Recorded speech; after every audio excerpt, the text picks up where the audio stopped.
സ്വാഗതം പേജ് 10 സ്റ്റോറീസിലേക്ക്. പ്രതിപക്ഷ നേതാവ് വി ഡി സതീശന് ഇത് തീർത്തും മോശം സമയമാണ്. സഭയ്ക്കകത്ത് നിസ്സാര കാര്യത്തിനെല്ലാം അദ്ദേഹം പ്രകോപിതനാവുകയാണ്. സർ, ഞങ്ങളുടെ ആവശ്യം അംഗീകരിച്ചതിന് ഭരണകക്ഷിയിൽ നിന്ന് ഞങ്ങളെ പരിഹസിക്കുന്നതിന് ആവശ്യമല്ലേ? ആവശ്യമല്ലേ? ഞങ്ങളുടെ ഡിമാൻഡാണ്. എന്താണ്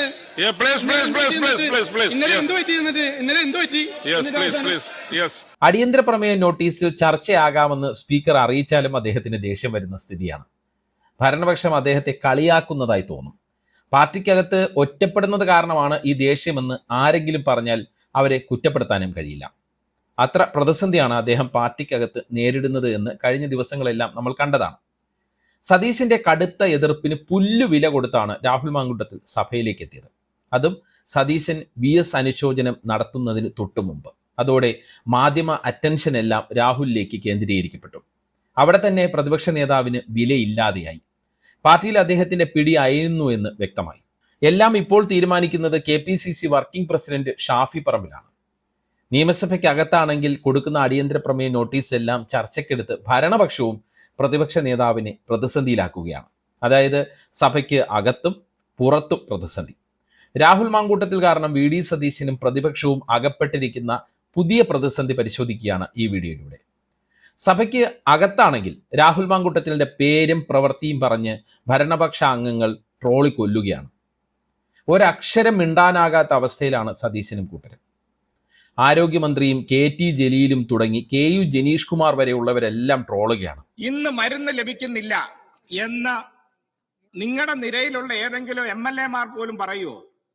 ചില MLA-മാരൊക്കെ MLA-മാരാണോ വ്യാജ MLA-മാരാണോ എന്ന് എനിക്കറിയില്ല. അവരെല്ലാം ഉറങ്ങാൻ പോലും പാരസിറ്റാമോളും സിട്രിസനും ഒക്കെ കഴിക്കുന്നതായിട്ടാണ് സാർ പുറത്തു വരുന്ന വിവരം.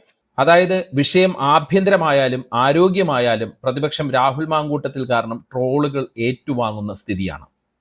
ഇതിലും ദേഷ്യത്തിലാണ് വി ഡി സതീശൻ. സഭയ്ക്കകത്ത് ഒരിക്കലുമില്ലാത്ത പ്രതിരോധത്തിലാണ് പ്രതിപക്ഷമെന്നും നമുക്ക് പറയാം.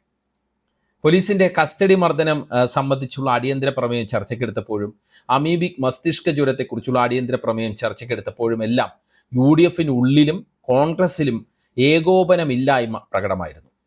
പ്രതിപക്ഷ നേതാവ് അനുഭവിക്കുന്ന പ്രതിസന്ധി പ്രതിപക്ഷ ബെഞ്ചുകളെയും ബാധിച്ച അവസ്ഥയാണ് നമ്മൾ സഭയിൽ കണ്ടത്. കസ്റ്റഡി മർദ്ദനം സംബന്ധിച്ചുള്ള അടിയന്തര പ്രമേയ ചർച്ചയിൽ പ്രതിപക്ഷം വല്ലാതെ പരാജയപ്പെട്ട സാഹചര്യവുമായിരുന്നു. എന്താണ് സതീശന്റെ കാര്യത്തിൽ കോൺഗ്രസിനുള്ളിൽ സംഭവിച്ചത് എന്നതാണ് നിർണായകം.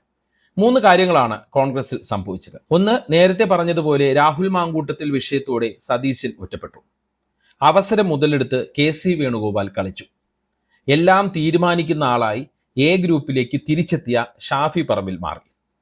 ഈ സാഹചര്യങ്ങൾ എങ്ങനെ ഉടലെടുത്തു എന്നുള്ളത് നമ്മൾ ചുരുങ്ങിയ വാക്കുകളിൽ നോക്കാം. രാഹുൽ മാങ്കൂട്ടത്തിലിനെ യൂത്ത് കോൺഗ്രസ് അധ്യക്ഷ സ്ഥാനത്ത് നിന്നും MLA സ്ഥാനത്ത് നിന്നും പുറത്താക്കണം എന്നതായിരുന്നു സതീശന്റെ നിലപാട്. അതുവഴി പാർട്ടി അകപ്പെട്ട പ്രതിസന്ധിയിൽ നിന്ന് കരകയറാം എന്നതായിരുന്നു സതീശന്റെ ചിന്ത. മാത്രമല്ല മുകേഷിന്റെ കാര്യമൊക്കെ പറഞ്ഞ് CPM-നെ പ്രതിരോധത്തിലുമാക്കാം. അങ്ങനെയും സതീശൻ കണക്കുകൂട്ടി. എന്നാൽ യൂത്ത് കോൺഗ്രസ് സംസ്ഥാന അധ്യക്ഷ സ്ഥാനം ഒഴിഞ്ഞ മാങ്കൂട്ടത്തിൽ പിന്നാലെ നിലപാട് കടുപ്പിക്കുന്നതാണ് നമ്മൾ കണ്ടത്. ബീഹാറിൽ പോയി KC-യെ കണ്ട ഷാഫി പറമ്പിൽ ഇക്കാര്യത്തിൽ ഉറപ്പു വാങ്ങി. അങ്ങനെ MLA സ്ഥാനം രാജിവെക്കില്ല എന്നുള്ള നിലപാട് മാങ്കൂട്ടത്തിൽ സ്വീകരിച്ചു. കാര്യങ്ങൾ കൈവിട്ടു പോകുന്നു എന്ന് മനസ്സിലാക്കിയ സതീശൻ പാർലമെന്ററി പാർട്ടി അംഗത്വത്തിൽ നിന്ന് രാഹുൽ മാങ്കൂട്ടത്തിലിനെ പുറത്താക്കി തിരിച്ചടിച്ചു. രാഹുൽ രാജിവെക്കാൻ വിസമ്മതിച്ചത് കൊണ്ടാണ് ആ പുറത്താക്കൽ നടന്നതെന്ന് ഇപ്പോൾ പകലുപോലെ വ്യക്തമായി. അന്ന് പക്ഷേ സതീശൻ പറഞ്ഞത് അങ്ങനെ അല്ലായിരുന്നു. എന്തായാലും ഈ നീക്കത്തോടെ സതീശനെതിരായ സൈബർ ആക്രമണത്തിന് ഷാഫി മാങ്കൂട്ടം അനുകൂലികൾ തുടക്കമിട്ടു. റിനിയെ രംഗത്തിറക്കിയത് സതീശൻ തന്നെയാണ് എന്ന നറേറ്റീവ് സൃഷ്ടിക്കുന്നതിലും സൈബർ ടീമിന് നിഷ്പ്രയാസം കഴിഞ്ഞു. ഇതോടെ വി ഡി സതീശന്റെ പ്രതിസന്ധി കാലത്തിന് തുടക്കമായി എന്ന് വേണമെങ്കിൽ നമുക്ക് വിലയിരുത്താം. KPCC വർക്കിംഗ് പ്രസിഡന്റായ ഷാഫിയുടെ കൈകളിലേക്ക് വളരെ പെട്ടെന്ന് കാര്യങ്ങളെല്ലാം എത്തി. അതിന് കേന്ദ്രത്തിൽ നിന്ന് KC-യുടെ പിന്തുണയും കൂടി ഉണ്ട് എന്നാണ് സൂചന. അതുകൊണ്ട് തന്നെയാണ് മാങ്കൂട്ടത്തിലിനെ അനുകൂലിച്ച് കൂടുതൽ കോൺഗ്രസ് നേതാക്കൾ രംഗത്ത് വന്നത്. KPCC പ്രസിഡന്റ് സണ്ണി വക്കീൽ പോലും കളം മാറ്റി ചവിട്ടിയ കാഴ്ചയാണ് നമുക്ക് മുന്നിൽ ഇപ്പോഴുള്ളത്. എന്തായാലും അവസരം കാത്തിരുന്ന A ഗ്രൂപ്പ് വീണ്ടും ശക്തമായി. ഷാഫിയും രാഹുൽ മാങ്കൂട്ടവും തിരിച്ചെത്തിയത് ഗ്രൂപ്പ് പ്രവർത്തനങ്ങളെ സജീവമാക്കി. രാഹുലിനെതിരെ ഇനി നടപടി വേണ്ട എന്ന നിലപാട് മുന്നോട്ട് വെച്ച എ ഗ്രൂപ്പ് സതീശനെ അങ്ങനെ പ്രതിരോധത്തിലുമാക്കി. സതീശന്റെ വിലക്കിന് വില കൽപ്പിക്കാതെ മാങ്കൂട്ടം സഭയിലേക്ക് എത്തിയത് വീണ്ടും സജീവമായ എ ഗ്രൂപ്പിന്റെ കരുത്തിലാണ്. നേരിട്ട് രംഗത്തിറങ്ങാതെ എല്ലാ കളികളും നിയന്ത്രിച്ച് ഷാഫി പറമ്പിൽ കിങ് മേക്കർ വേഷത്തിലാണ്. KPCC നേതൃയോഗത്തിൽ പോലും ഷാഫി വന്നില്ല. ഇത് സംബന്ധിച്ച് എല്ലാ ചോദ്യങ്ങളിൽ നിന്നും ഷാഫി ഒഴിഞ്ഞു മാറുന്ന സ്ഥിതിയാണ്. സതീശനുമായി വാഗ്വാദം വേണ്ടെന്ന നിലപാടിലാണ് ഷാഫി ഇപ്പോൾ.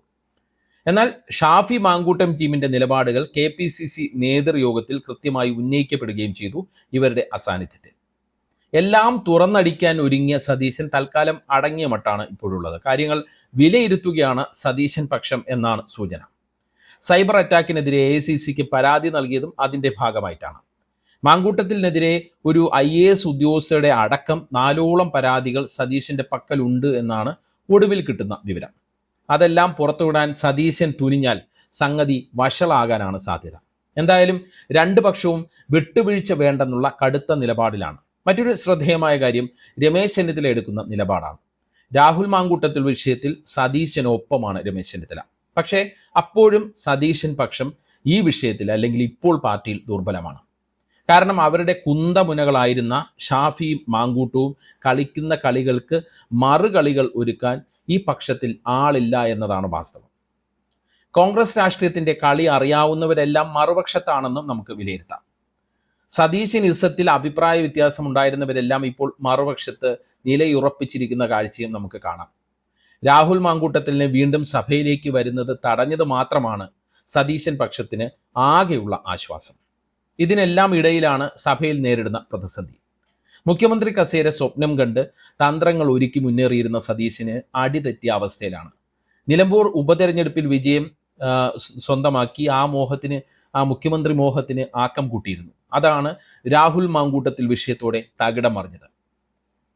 എന്തായാലും തങ്ങളെടുത്ത നിലപാടിനൊപ്പം രാഹുൽ ഗാന്ധിയും കോൺഗ്രസ് ഹൈക്കമാൻഡും നിൽക്കുമെന്ന പ്രതീക്ഷയാണ് ഇപ്പോഴും സതീശൻ പക്ഷത്തിനുള്ളത്. പക്ഷേ ഇപ്പോഴത്തെ വിഷയത്തിനെല്ലാം കാരണം സതീശനാണെന്നുള്ള നിലപാട് കേന്ദ്ര നേതൃത്വത്തിന് പമ്പ് ചെയ്തു കൊടുക്കാൻ അവിടെ KC വേണുഗോപാൽ ഉണ്ട് എന്നുള്ള കാര്യവും നമ്മൾ കണക്കിലെടുക്കണം.